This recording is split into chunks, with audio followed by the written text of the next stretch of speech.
间能到这儿。You still have how long to be able to get here? 你还 Okay? 有多 So 长 how long 时间？ I still to get here? 20分钟就到。I'm going to be there in just 20 minutes. 好。 20 minutes. Okay. We're going to learn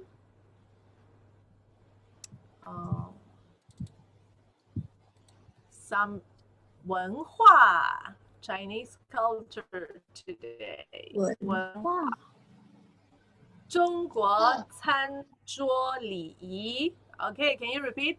中国餐桌礼仪 Yes, this is the Chinese table etiquette. Okay, the manners on the table when we eat with people. Let's see a video. You first. No, you first. No, you first. You first.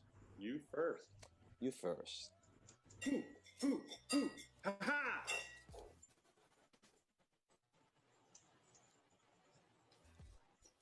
No.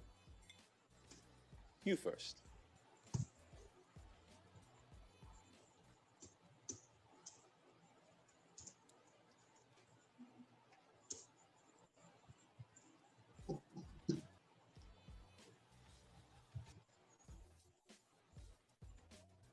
Now, if you are doing business in China or if you're doing business with Chinese, dinner is a very, very important part because Chinese, we do business over dinners, not necessarily in the boardroom.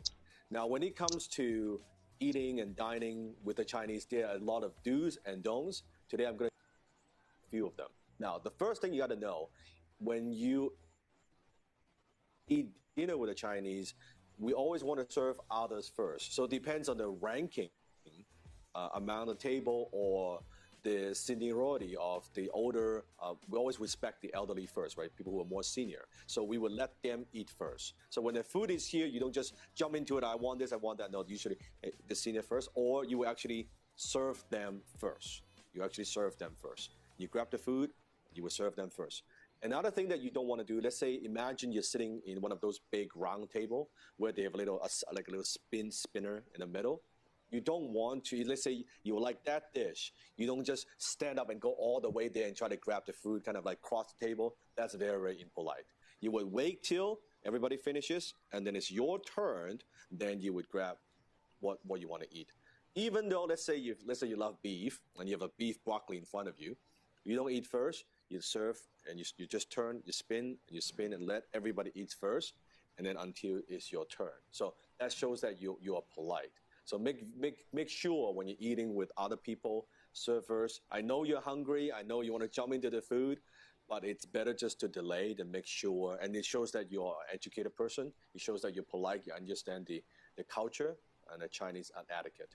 Now, Vic, what about in terms of other things? Okay, so the other thing that you want to know about is the art of tea pouring and tea receiving tea pouring. Yes. So let's say if I was to serve now, sometimes you see this a lot and you wonder what is the Chinese doing when someone's pouring tea to them and they're like kind of hitting the table or like this. Like, what does that mean? It doesn't mean that, oh, give me more.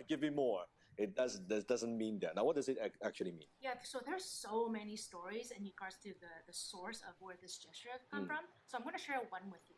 So the one that I've been told was that way back when, one of the dynasties, the emperor, one of the many emperors, wanted to go out into the village and live like a commoner. So of course his advisors and his army, we can't have that. We can't have you unprotected just be out in the village, right? Because he had wanted to live like a commoner, so that means he can't have an entourage following him around. So he was very persistent. So then what happened was he got all the clothes to go out, and he even got a job working at a restaurant. So he's serving now other people, right? So now his people, his army and his advisors, they want to stay close to him and protect him. So what ended up happening is they pretended to be the customers sometimes, right? So now the emperor is now pouring tea to them, and they're very embarrassed, right? Because the emperor's like, don't expose my identity, otherwise I'll get mad. Because back then, when emperor does something or says something, you always like kneel and bow, right? So the tradition is you're supposed to be lower than the emperor. You can't be taller or even just be receiving his gesture. Yes. It's a big deal, right? Yes. So then they cannot bow because it would expose them. So they created this miniature bowing, this gesture of thank you. Just thank you. When the emperor would pour them tea. So that's one of the many stories that's floating around. So when you know someone pours your tea, you want to do something like this, but ideally something like that, and this is basically as a thank you. Yes. Sorry guys, I'm gonna use the washroom. Whoa. Okay, so Klaus, so in Chinese tradition, we typically want to avoid putting our chopsticks Like into that. our right side. Yeah, like that. And the reason why that is when our ancestors or somebody in our family or somebody close passes away, we pay them respect by burning incense. And you see those 3 incense right, sometimes. Typically three sticks of incense, and we would bow, and then we would place that into the rice. So it's more for those who have passed away. So when we're eating at a dinner table, you don't want to do anything that resembles that kind of a look. So what you want to do, if you want to say, you can either put it on the side like that, just right next to your rice, and then that's okay, right? That's simple. Yeah. And let me share another chopstick etiquette with you as well. So you see this little chopstick holder. So many nice restaurants will have that holder. So in addition to putting your chopsticks on your bowl like this, you can also put it on your chopstick holder on top. There. Now, with this pair, you can see it's different color from all the ones that we're using. We're using these black ones. Yeah. Okay. The one that I'm holding here with the special holder, these ones are brown, right? So these are communal chopsticks because when we eat with our own chopsticks, we put it in our mouth. So it gets contaminated with our own saliva and such. So if we want to reach more for more food, we're